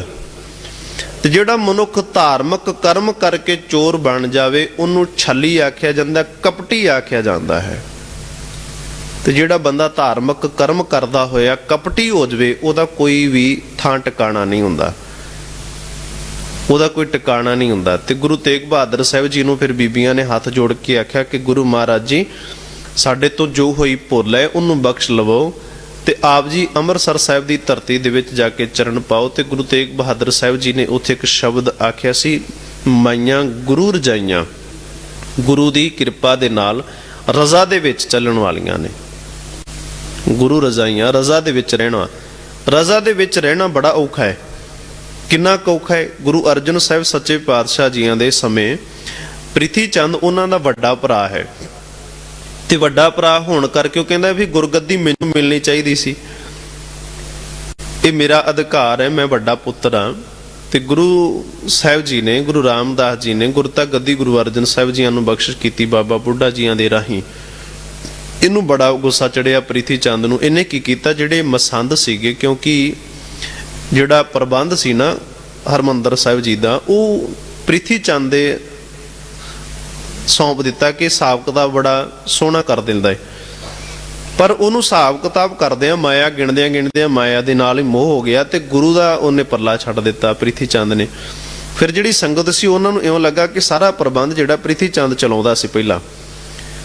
ਤੇ ਪਰ ਹੁਣ ਗੁਰਗੱਦੀ ਦੇ ਉੱਪਰ ਗੁਰੂ ਅਰਜਨ ਸਾਹਿਬ ਜੀ ਬੈਠ ਕੇ ਤੇ ਇਹਨੇ ਮਸੰਦਾਂ ਨੂੰ ਸਾਰਿਆਂ ਨੂੰ ਕਹਿਣਾ ਸ਼ੁਰੂ ਕਰ ਦਿੱਤਾ ਵੀ ਜੋ ਵੀ ਧਨ ਲੈ ਕੇ ਆਉਣਾ ਹੈ ਤੁਸੀਂ ਪ੍ਰਿਥੀ ਚੰਦ ਨੂੰ ਦੇਣਾ ਹੈ। ਇਹਨਾਂ ਸੰਗਤਾਂ ਨੇ ਕੀ ਕੀਤਾ, ਸੰਗਤਾਂ ਨੇ ਸਾਰਾ ਧਨ ਪ੍ਰਿਥੀ ਚੰਦ ਨੂੰ ਦੇਣਾ ਆਰੰਭ ਕਰ ਦਿੱਤਾ, ਇਹਦੇ ਮਸੰਦਾਂ ਨੂੰ ਦੇਣਾ ਆਰੰਭ ਕਰ ਦਿੱਤਾ। ਤੇ ਗੁਰੂ ਅਰਜਨ ਸਾਹਿਬ ਜੀ ਦੇ ਕੋਲ ਜਦੋਂ ਪ੍ਰਸ਼ਾਦਾ ਛਕਣ ਵਾਸਤੇ ਭੇਜਣਾ ਤੇ ਗੁਰੂ ਅਰਜਨ ਸਾਹਿਬ ਜੀ ਦੇ ਕੋਲ ਭੇਜ ਦੇਣਾ ਲੰਗਰ ਛਕਣ ਵਾਸਤੇ। ਤੇ ਲੰਗਰ ਮਸਤਾਨੇ ਹੁੰਦੇ ਗਏ। ਪਰ ਗੁਰੂ ਸਾਹਿਬ ਜੀ ਨੇ ਇੱਕ ਭਰੋਸਾ ਰੱਖਿਆ ਵੀ ਕੋਈ ਗੱਲ ਨਹੀਂ, ਬਹੁਤੀ ਦੇਰ ਨਹੀਂ ਚੱਲਦਾ ਇਹੋ ਜਿਹਾ ਪਖੰਡ। ਜਿਹੜਾ ਝੂਠ ਹੁੰਦਾ ਨਾ ਉਹ ਝੂਠ ਹੀ ਹੁੰਦਾ, ਜਿਹੜਾ ਸੱਚ ਉਹ ਸੱਚ ਰਹਿੰਦਾ। ਕੋਸ਼ਿਸ਼ ਅਸੀਂ ਕਰਦੇ ਹਾਂ ਵੀ ਕਈ ਵਾਰੀ ਝੂਠ ਨੂੰ ਸੱਚ ਦਾ ਪਹਿਰਾਵਾ ਪਹਿਨਾ ਕੇ, ਹਾਰ ਪਹਿਨਾ ਕੇ ਉਹਨੂੰ ਸਾਬਤ ਕਰ ਦਿੱਤਾ ਜਾਵੇ ਵੀ ਨਹੀਂ ਮੈਂ ਸੱਚਾ ਹੈ। ਪਰ ਆਖਰਕਾਰ ਕਿੰਨੇ ਸਾਲਾਂ ਬਾਅਦ ਕਈ ਬਹੁਤ ਸਾਰੇ ਇਹੋ ਜਿਹੇ ਭੇਦ ਹੁੰਦੇ ਨੇ ਜਿਨ੍ਹਾਂ ਦਾ ਸਾਨੂੰ ਪਤਾ ਨਹੀਂ ਹੁੰਦਾ ਵੀ ਇਹ ਵੀ ਇਹੋ ਜਿਹਾ ਕੰਮ ਕਰ ਸਕਦੇ ਨੇ। ਸੱਚ ਸੱਚ ਹੀ ਰਹਿਣਾ ਹੈ, ਭਾਵੇਂ ਮੂੰਹ ਦੇ ਉੱਪਰ ਨਕਾਬ ਆ ਕੇ ਕੀਤਾ ਜਾਵੇ। ਤੇ ਜਿਹੜਾ ਝੂਠ ਹੈ ਉਹ ਝੂਠ ਹੀ ਰਹਿਣਾ। ਇਵੇਂ ਕਰਕੇ ਧਾਰਮੀ ਲੋਕ ਵੀ ਬਹੁਤੇ ਜਿਹੜੇ ਨੇ ਉਹ ਇਹੋ ਜਿਹੇ ਕਰਮ ਕਰਦੇ ਪਏ ਸਨ। ਤੇ ਜਦੋਂ ਗੁਰੂ ਅਰਜਨ ਸਾਹਿਬ ਸੱਚੇ ਪਾਤਸ਼ਾਹ ਜੀਆਂ ਦੇ ਹਾਲਤ ਲੰਗਰਾਂ ਦੀ ਇਸ ਤਰ੍ਹਾਂ ਹੋਈ ਕਿ ਛੋਲਿਆਂ ਦਾ ਪ੍ਰਸ਼ਾਦਾ ਬਣਾ ਕੇ ਤੇ ਛਕ ਲੈਣਾ, ਤੇ ਗੁਰੂ ਸਾਹਿਬ ਜੀ ਨੇ ਕਦੇ ਵੀ ਗਿਲਾ ਨਹੀਂ ਕੀਤਾ, ਕਦੀ ਵੀ ਇਸ ਗੱਲ ਦੇ ਉੱਪਰ ਗਿਲਾ ਨਹੀਂ ਕੀਤਾ। ਤੇ ਗੁਰੂ ਅਰਜਨ ਸਾਹਿਬ ਜੀ ਕਹਿ ਸਕਦੇ ਸੀ ਨਾ ਵੀ ਨਹੀਂ, ਇੱਥੇ ਸਾਡਾ ਅਧਿਕਾਰ ਹੈ, ਸਾਡੇ ਕੋਲੋਂ ਮਾਇਆ ਆਉਣੀ ਚਾਹੀਦੀ ਹੈ, ਸਾਡੇ ਕੋਲ ਇਹ ਧਨ ਪਦਾਰਥ ਹੋਣੇ ਚਾਹੀਦੇ। ਬਾਅਦ ਵਿੱਚ ਭਾਈ ਗੁਰਦਾਸ ਤੇ ਬਾਬਾ ਬੁੱਢਾ ਸਾਹਿਬ ਜੀ ਨੇ ਮਿਲ ਕੇ ਫਿਰ ਸੰਗਤਾਂ ਨੂੰ ਦੱਸਿਆ ਪ੍ਰਿਥੀ ਚੰਦ ਇਦਾਂ ਕਰਦਾ ਹੈ, ਸੰਗਤਾਂ ਨੂੰ ਭਰਮਾ ਰਿਹਾ ਹੈ, ਸੰਗਤਾਂ ਦਾ ਧਨ ਆਪ ਲੈ ਲੈਂਦਾ ਹੈ ਤੇ ਗੁਰੂ ਘਰ ਦੇ ਵਿੱਚ ਪ੍ਰਸ਼ਾਦਾ ਛਕਣ ਵਾਸਤੇ ਭੇਜ ਦਿੰਦਾ ਹੈ। ਇਵੇਂ ਕਰਕੇ ਅੱਜ ਦਾ ਜਿਹੜਾ ਪ੍ਰਬੰਧ ਹੈ ਉਹ ਵੀ ਸੋਚਦਾ ਹੈ ਵੀ ਜਿਹੜੀ ਗੁਰੂ ਦੀ ਗੋਲਕ ਹੈ ਉਹਦੇ ਉੱਪਰ ਕੇਵਲ ਮੇਰਾ ਅਧਿਕਾਰ ਹੈ। ਲੋਕ ਕੀ ਡਾਂਗਾ ਸੋਟੇ ਖੜਕਦੇ ਨੇ, ਸੇਵਾ ਵਾਸਤੇ ਵੀ ਕਦੀ ਡਾਂਗਾ ਖੜਕੀਆਂ ਨੇ? ਪਹਿਲਾਂ ਦੱਸੋ, ਸੇਵਾ ਕਰਨ ਵਾਸਤੇ ਵੀ ਕਦੀ ਲੜਾਈਆਂ ਹੋਈਆਂ ਨੇ? ਹਾਂ, ਇੱਕ ਗੱਲ ਹੈਗੀ, ਵਿਖਾਵੇ ਵਾਸਤੇ ਹਰ ਥਾਂ ਤੇ ਲੜਾਈਆਂ ਹੁੰਦੀਆਂ ਨੇ। ਵਿਖਾਵੇ ਵਾਸਤੇ ਜਿੱਥੇ ਵਿਖਾਵਾ ਹੁੰਦਾ ਹੈ ਉੱਥੇ ਲੜਾਈ ਬਿਲਕੁਲ ਹੋਏਗੀ, ਭਾਵੇਂ ਉਹ ਕਿਸੇ ਵੀ ਗੁਰੂ ਘਰ ਦੇ ਵਿੱਚ ਹੋਵੇ। ਤੇ ਲੋਕ ਗੁਰਬਾਣੀ ਦੇ ਅਧਿਕਾਰ, ਲੋਕੀ ਇੰਨਾ ਸਗੋਂ ਰੱਬ ਦੀ ਬੰਦਗੀ ਦੇ ਉੱਪਰ ਅਧਿਕਾਰ ਨਹੀਂ ਜਮਾਉਂਦੇ ਆਪਣਾ। ਗੁਰੂ ਗ੍ਰੰਥ ਸਾਹਿਬ ਜੀ ਦੇ ਉੱਤੇ ਇੰਨਾ ਅਧਿਕਾਰ ਨਹੀਂ ਜਮਾਉਂਦੇ ਵੀ ਸਾਡਾ ਗੁਰੂ ਹੈ, ਜਿੰਨਾ ਗੁਰੂ ਘਰ ਦੀਆਂ ਗੋਲਕਾਂ ਤੇ ਇਮਾਰਤਾਂ ਤੇ ਆਪਣਾ ਧਿਆਨ ਕੇਂਦਰਿਤ ਕਰਦੇ ਨੇ। ਤੇ ਗੁਰਬਾਣੀ ਕਹਿੰਦੀ, ਗੁਰਬਾਣੀ ਨੂੰ ਤਾਂ ਭੁੱਲ ਹੀ ਗਏ ਲੋਕ, ਰੱਬ ਨੂੰ ਤਾਂ ਭੁੱਲ ਹੀ ਗਏ। ਇਸ ਕਰਕੇ ਜਿਹੜੇ ਲੋਕ ਧਾਰਮੀ ਹੁੰਦੇ ਨੇ, ਪੰਡਿਆ ਕਵਨ ਕਮਤ ਤੁਮ ਲਾਗੇ, ਬੂਢੂਗੇ ਪਰਵਾਲ ਸਕਲ ਸਿਓ ਰਾਮ ਨਾ ਜਪੋ ਅਭਾਗੇ, ਉਹ ਬੰਦੇ ਅਭਾਗੇ ਹੁੰਦੇ ਨੇ ਜਿਹੜੇ ਗੁਰੂ ਕੋਲ ਰਹਿ ਕੇ ਵੀ ਪਖੰਡ ਕਰਦੇ ਨੇ, ਵਹਿਮ ਕਰਦੇ ਨੇ ਤੇ ਪੂਜਾ ਦਾ ਧਾਨ ਖਾਂਦੇ ਨੇ। ਅਭਾਗੇ, ਚੰਗੇ ਭਾਗਾਂ ਵਾਲੇ ਨਹੀਂ ਗਿਣਿਆ ਜਾਂਦਾ ਉਹਨਾਂ ਨੂੰ। ਕੁਝ ਕੁ ਸਮੇਂ ਲਈ ਤਾਂ ਲੱਗਦਾ ਹੈ ਐਵੇਂ ਕਿ ਬੜਾ ਧਨ ਹੈ, ਬਹੁਤ ਧਨ ਆਉਂਦਾ ਹੈ। ਸੋ ਇਸ ਕਰਕੇ ਜਿਹੜੀ ਸੰਗਤ, ਜਿਹੜੀ ਜਿਵੇਂ ਅੱਜ ਵੀ ਵੇਖ ਲਓ, ਕੋਈ ਵੀ ਮਨੁੱਖ ਹੈ ਉਹ ਕਹਿੰਦਾ ਵੀ ਅਸੀਂ ਕੀਰਤਨ ਦੀ ਭੇਟਾ ਦਿੱਤੀ ਹੈ। ਕੀਰਤਨ ਦੀ ਭੇਟਾ ਅਸੀਂ ਦੇ ਸਕਦੇ ਹਾਂ, ਕੀਰਤਨ ਦੀ ਕੀਮਤ ਨਹੀਂ ਪਾ ਸਕਦੇ ਅਸੀਂ। ਕੀਰਤਨ ਦੀ ਜਾਂ ਪਾਠ ਦੀ ਆਪਾਂ ਭੇਟਾ ਦਿੰਦੇ ਹਾਂ, ਪਾਠ ਦੀ ਕੀਮਤ ਨਹੀਂ ਪਾ ਸਕਦੇ। ਜਦੋਂ ਸਾਨੂੰ ਭੁਲੇਖਾ ਪੈ ਜਾਵੇ ਨਾ ਵੀ ਅਸੀਂ ਤੁਹਾਨੂੰ ਪੈਸੇ ਦਿੱਤੇ ਨੇ, ਤੇ ਜਾਂ ਪੈਸੇ ਲੈਣ ਵਾਲੇ ਨੂੰ ਇਹ ਭੁਲੇਖਾ ਪੈ ਜਾਵੇ ਵੀ ਮੈਂ ਪੈਸੇ ਲਏ ਨੇ, ਤੇ ਉਹਦੇ ਵਿੱਚ ਕੋਈ ਨਾ ਕੋਈ ਫਰਕ ਹੁੰਦਾ। ਇੱਕ ਤਾਂ ਹੁੰਦਾ ਜਿਵੇਂ ਆਪਾਂ ਕਹਿ ਸਕਦੇ ਵੀ ਜੇ ਮੈਨੂੰ ਮੈਂ ਪੈਸੇ ਦਿੱਤੇ ਨੇ ਜੀ, ਸਾਡਾ ਅਧਿਕਾਰ, ਸਾਡਾ ਹੱਕ ਹੈ। ਭੇਟਾ ਦੇ ਰੂਪ ਦੇ ਵਿੱਚ ਤਾਂ ਅਸੀਂ ਕਿਸੇ ਨੂੰ ਕਹਿ ਸਕਦੇ ਹਾਂ, ਪਰ ਗੁਰਬਾਣੀ ਦੇ ਉੱਪਰ ਕਿਸੇ ਦਾ ਹੱਕ ਨਹੀਂ ਹੁੰਦਾ। ਅਸੀਂ ਇਹਦੀ ਕੀਰਤਨ ਦੀ ਭੇਟਾ ਦਿੰਦੇ ਹਾਂ, ਅਸੀਂ ਕਿਸੇ ਦੀ ਕੀਮਤ ਨਹੀਂ ਪਾਉਂਦੇ, ਗੁਰਬਾਣੀ ਦੀ ਕੀਮਤ ਨਹੀਂ ਪਾ ਸਕਦੇ ਅਸੀਂ। ਗੁਰੂ ਸਾਹਿਬ ਜੀ ਕਿੱਥੋਂ ਤੱਕ ਕਹਿੰਦੇ, ਵੱਡੇ ਵਜਾਈਏ, ਟੁੱਕੇ ਵਜਾਈਏ, ਭਾਵੇਂ ਪੀਸੇ ਜਾਈਏ, ਮਿੱਟੀ ਵਰਗੇ ਹੋ ਜਾਈਏ, ਬਣ ਕੇ ਜਾਈਏ ਖੇ ਵਰਗੇ, ਸਵਾਹ ਬਣ ਜਾਈਏ, ਸਰੀਰ ਨੂੰ ਸਵਾਹ ਕਰ ਦਈਏ, ਕੀਮਤ ਪਾਉਣ ਵਾਸਤੇ ਤਦੋਂ ਵੀ ਕੀਮਤ ਨਹੀਂ ਪਾ ਸਕਦੇ ਅਸੀਂ। ਪਰ ਜਿਹੜੇ ਲੋਕ ਨੇ ਉਹ ਗੁਰਬਾਣੀ ਦਾ ਨਿਰਾਦਰ ਕਿੱਥੋਂ ਤੱਕ ਕਰਦੇ ਨੇ? ਉਹ ਗੁਰਬਾਣੀ ਨੂੰ ਵੇਚਣ ਤੱਕ ਤੁਲੇ ਹੋਏ ਨੇ। ਭਾਵੇਂ ਕੋਈ ਕੀਰਤਨ ਵਾਲਾ ਹੋਵੇ, ਭਾਵੇਂ ਕੋਈ ਕਥਾ ਕਰਨ ਵਾਲਾ ਹੋਵੇ, ਭਾਵੇਂ ਕੋਈ ਵੀ ਹੋਵੇ, ਕਹਿੰਦੇ ਵੀ ਸਾਨੂੰ ਪੈਸੇ ਮਿਲਣੇ ਚਾਹੀਦੇ ਨੇ। ਸੰਗਤ ਤੱਕ ਗੱਲ ਪਹੁੰਚਦੀ ਜਾਂ ਨਹੀਂ ਪਹੁੰਚਦੀ, ਇਸ ਨਾਲ ਸਾਡਾ ਕੋਈ ਮਤਲਬ ਨਹੀਂ ਹੈ।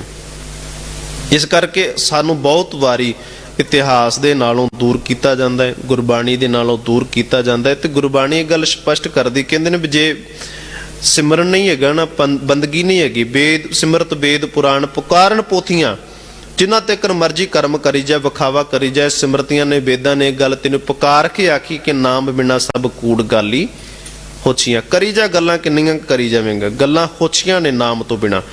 ਇਸ ਕਰਕੇ ਜਿਹੜਾ ਬੰਦਾ, ਗੁਰਬਾਣੀ ਕਹਿੰਦੀ ਖੱਖੜੀਆਂ ਸੁਹਾਵੀਆਂ, ਜਿਹੜਾ ਗੁਰੂ ਨਾਲ ਜੁੜਿਆ ਰਹਿੰਦਾ ਉਹ ਸ਼ੋਭਾ ਪਾਉਂਦਾ ਹੈ। ਜਿਵੇਂ ਖੱਖੜੀ ਅੰਬ ਅੱਕ ਦੇ ਨਾਲ ਜੁੜੀ ਰਹੇ ਤੇ ਸ਼ੋਭਾ ਪਾਉਂਦੀ, ਪਰ ਜਦੋਂ ਉਹ ਖੱਖੜੀ ਅੱਕ ਦੇ ਨਾਲੋਂ ਟੁੱਟ ਜਾਂਦੀ ਹੈ ਨਾ, ਉਹ ਖਿਲਰ ਜਾਂਦੀ ਹੈ। ਤਿਵੇਂ ਕਰਕੇ ਕਹਿੰਦੇ ਨੇ, ਬਿਰਹਿ ਵਿਛੋੜਾ ਧਨੀ ਸਿਓ ਨਾਨਕ ਸਹਿਸੇ ਗੰਠ। ਜਦੋਂ ਪਰਮਾਤਮਾ ਦੇ ਨਾਲੋਂ ਵਿਛੋੜਾ ਪੈ ਜਾਂਦਾ ਨਾ, ਫਿਰ ਬੰਦਾ ਜਿੰਨਾ ਮਰਜ਼ੀ ਜੋੜ ਲਾ ਲਵੇ, ਉਹਦੇ ਨਾਲ ਪਰਮਾਤਮਾ ਦੇ ਨਾਲੋਂ ਵਿਛੜ ਕੇ ਮਨੁੱਖ ਦੁਬਿਧਾ ਦੇ ਵਿੱਚ ਪਿਆ ਰਹੇਗਾ, ਵਿਕਾਰਾਂ ਦੇ ਵਿੱਚ ਪੈ ਰਹੇਗਾ। ਸਹਿਸੇ ਗੰਠ, ਹਜ਼ਾਰਾਂ ਇਹਦੇ ਕੋਲ ਦੁੱਖ ਆ ਜਾਂਦੇ, ਹਜ਼ਾਰਾਂ ਤਕਲੀਫਾਂ ਇਹਦੇ ਕੋਲ ਆ ਜਾਂਦੀਆਂ ਨੇ, ਸਮਝ ਨਹੀਂ ਆਉਂਦਾ। ਫਿਰ ਮਨੁੱਖ ਫਿਰ ਬੁਰੇ ਕਰਮ ਕਰਨ ਲੱਗ ਜਾਂਦਾ ਹੈ, ਭੈੜੇ ਕਰਮ ਕਰਨ ਲੱਗ ਜਾਂਦਾ ਹੈ, ਬੁਰਾਈਆਂ ਚਿਤਵਨ ਲੱਗ ਜਾਂਦਾ ਹੈ। ਤੇ ਸਤਿਗੁਰੂ ਜੀ ਕਹਿੰਦੇ ਨੇ, ਵਿਸਾਰਨ ਦੇ ਮਰ ਗਏ, ਜਿਨ੍ਹਾਂ ਨੇ ਵਿਸਾਰਿਆ ਉਹ ਸੰਸਾਰ ਦੇ ਵਿੱਚੋਂ ਮਰੇ ਹੋਏ ਕਹਿੰਦੇ ਆਖੇ ਜਾਂਦੇ ਨੇ। ਮਰ ਪੇ ਨਾ ਸਕੇ ਮੂਲ, ਇਹਦਾ ਮਤਲਬ ਕੀ ਹੈ? ਮਰ ਵੀ ਗਏ, ਗੁਰਬਾਣੀ ਨੇ ਸ਼ਬਦ ਦਿੱਤਾ ਹੈ, ਵਿਸਾਰਨ ਦੇ ਮਰ ਗਏ, ਮਰ ਵੀ ਨਾ ਸਕੇ ਮੂਲ। ਆਤਮਕ ਤੌਰ ਤੇ ਉਹ ਮਨੁੱਖ ਮਰੇ ਹੋਏ ਨੇ, ਪਰ ਮੂਲ ਤੋਂ ਭਾਵ ਹੁੰਦਾ ਕਿ ਜਿਵੇਂ ਸਰੀਰ ਦਾ ਮਰ ਜਾਣਾ ਹੈ, ਜਿਉਂਦੇ ਹੀ ਨੇ ਪਰ ਅੰਦਰ ਆਤਮਕ ਤੌਰ ਤੇ ਮਰੇ ਹੋਏ ਨੇ। ਮਰਨ ਤੋਂ ਭਾਵ ਹੁੰਦਾ ਹੈ ਜਦੋਂ ਦਇਆ ਨਾ ਕਰਨੀ, ਧਰਮ ਨਹੀਂ ਕਰਨਾ, ਚੰਗਾ ਬੋਲ ਬੋਲਣਾ ਨਹੀਂ ਹੈ, ਸ਼ੁਭ ਬਾਣੀ ਨਹੀਂ ਬੋਲਣੀ, ਚੰਗੇ ਕਰਮ ਨਹੀਂ ਕਰਨੇ, ਗੁਣ ਨਹੀਂ ਕਰਨੇ। ਤੇ ਕਹਿੰਦੇ ਨੇ, ਜਿਵੇਂ ਗੁਰਬਾਣੀ ਕਹਿੰਦੀ, ਬਿਨ ਸੇਵਾ ਤ੍ਰਿਗ ਹੱਥ ਪੈਰ। ਸੇਵਾ ਤੋਂ ਬਿਨਾ ਹੱਥ ਪੈਰ ਤ੍ਰਿਗ ਨੇ, ਇਹਨਾਂ ਦਾ ਕੋਈ ਲਾਭ ਨਹੀਂ। ਤੇ ਸੇਵਾ ਕੀ ਹੁੰਦੀ ਹੈ?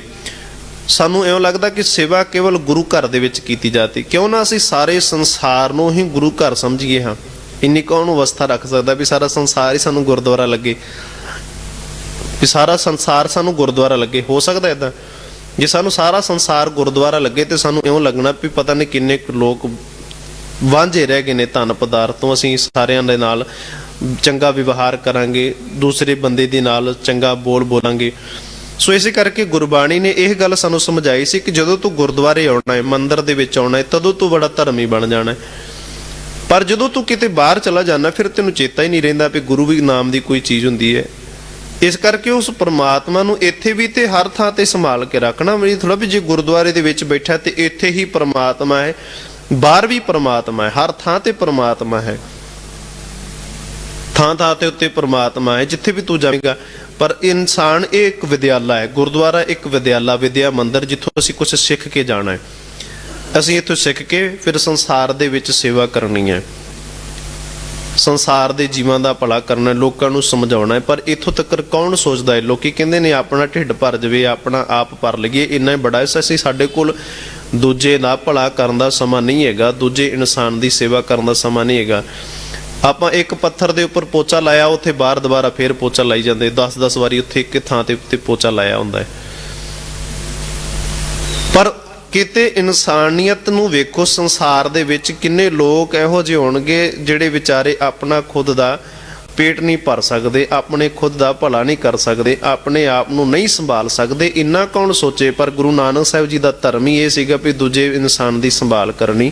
ਜਿਹਦੇ ਕੋਲ ਸਮਰੱਥਾ ਨਹੀਂ, ਤੇ ਸਮਰੱਥਾ ਵਾਲਾ ਬੰਦਾ, ਸੇਵਾ ਕਰਨ ਵਾਲਾ ਬੰਦਾ ਧਰਮ ਨਹੀਂ ਵੇਖਦਾ ਵੀ ਇਹ ਮੁਸਲਮਾਨ ਹੈ, ਇਹ ਹਿੰਦੂ ਹੈ, ਇਹ ਸਿੱਖ ਹੈ, ਇਹ ਈਸਾਈ ਹੈ। ਇਨਸਾਨੀਅਤ ਜਿਹੜੀ ਹੈ ਉਹ ਗੁਰੂ ਨਾਨਕ ਸਾਹਿਬ ਜੀ ਨੇ ਸਾਨੂੰ ਸਿਖਾਈ ਸੀਗੀ। ਪਰ ਇੱਥੇ ਤਾਂ ਅਸੀਂ ਆਪਸ ਵਿੱਚ ਲੜਦੇ ਪਏ ਹਾਂ, ਆਪਸ ਵਿੱਚ ਇੱਕ ਦੂਜੇ ਨਾਲ ਝਗੜਾ ਕਰੀ ਜਾਂਦੇ ਹਾਂ, ਤੇ ਇਨਸਾਨੀਅਤ ਦੇ ਤੱਕ ਤਾਂ ਅਸੀਂ ਪਹੁੰਚੇ ਨਹੀਂ ਗਏ। ਜੋ ਸਾਡੇ ਕੋਲ ਗੁਰੂ ਸਾਹਿਬ ਜੀ ਨੇ ਸਾਨੂੰ ਸੇਵਾ ਲਾਈ ਸੀ ਕਿ ਇਨਸਾਨ ਦੀ ਸੇਵਾ ਕਰਨੀ, ਇੰਨਾ ਕੌਣ ਸੋਚਦਾ ਹੈ?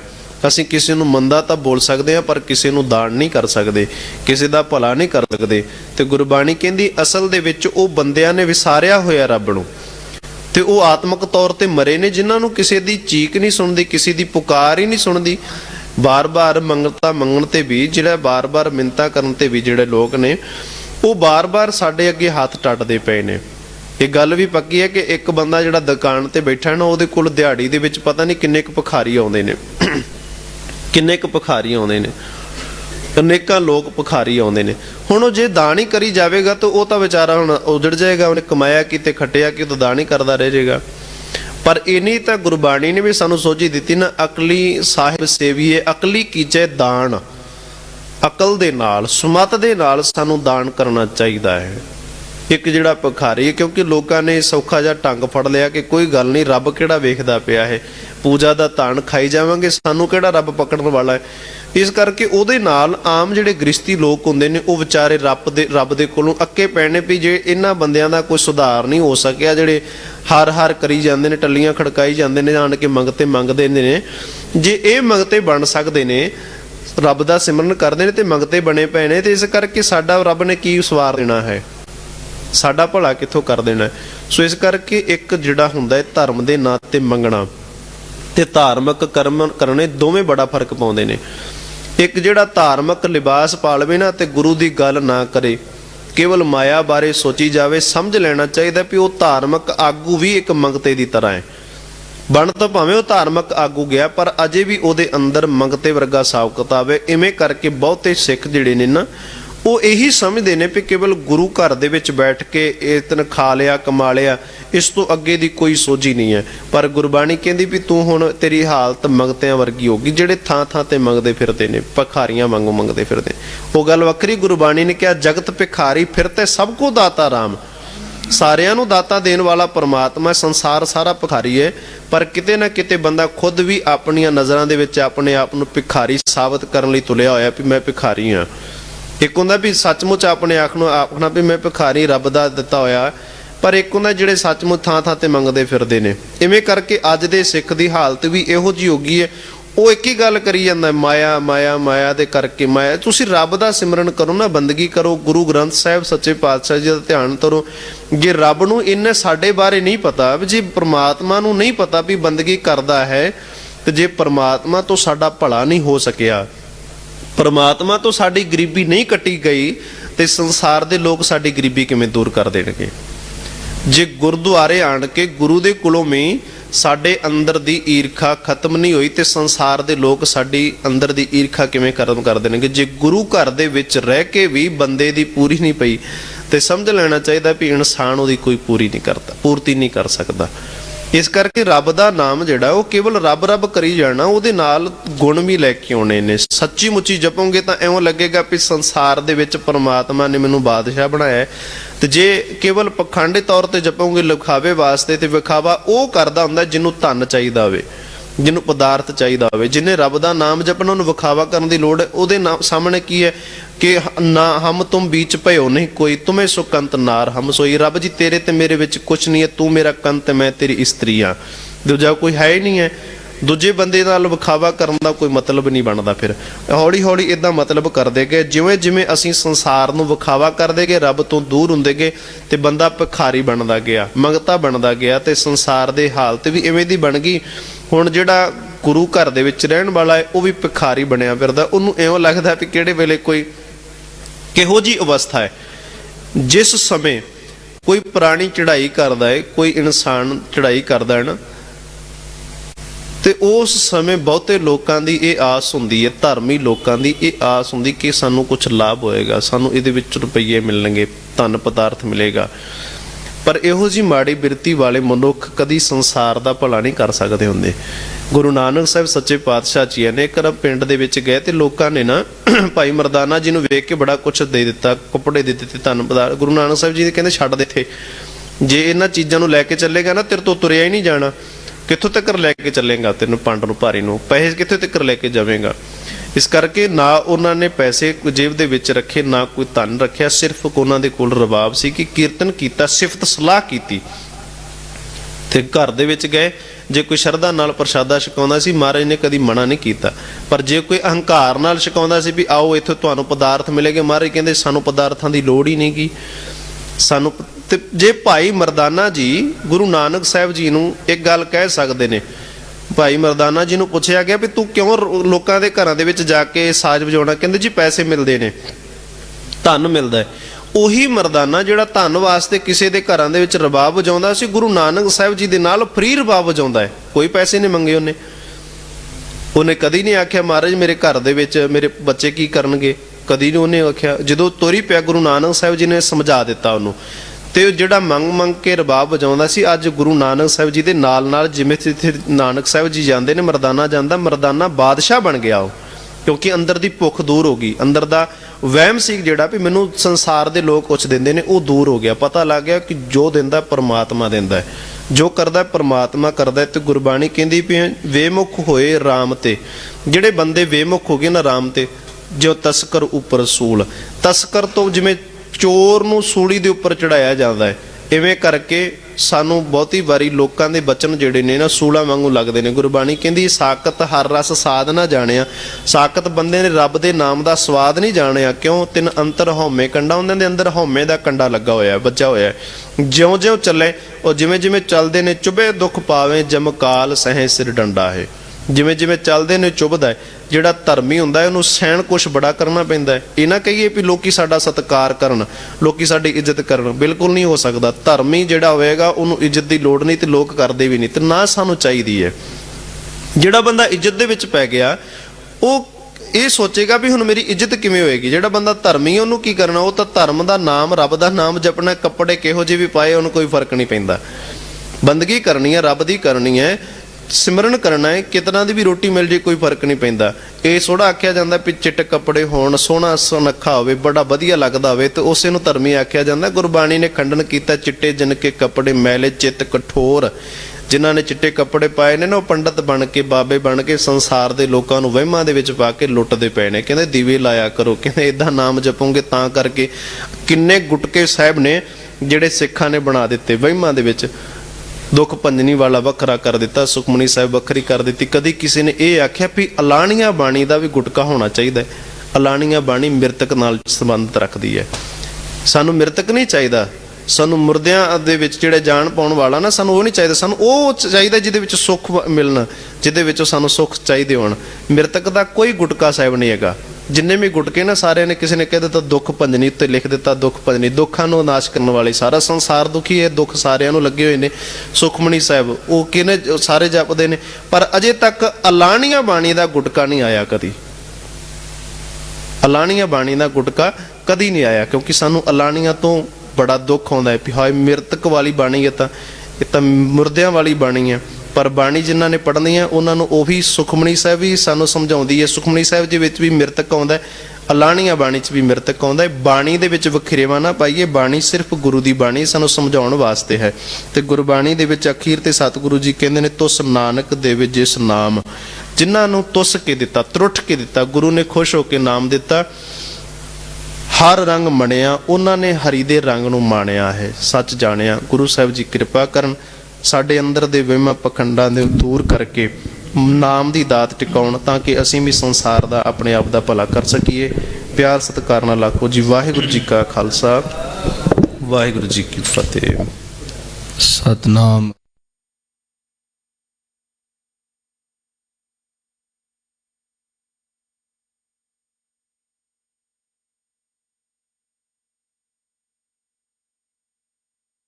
ਆ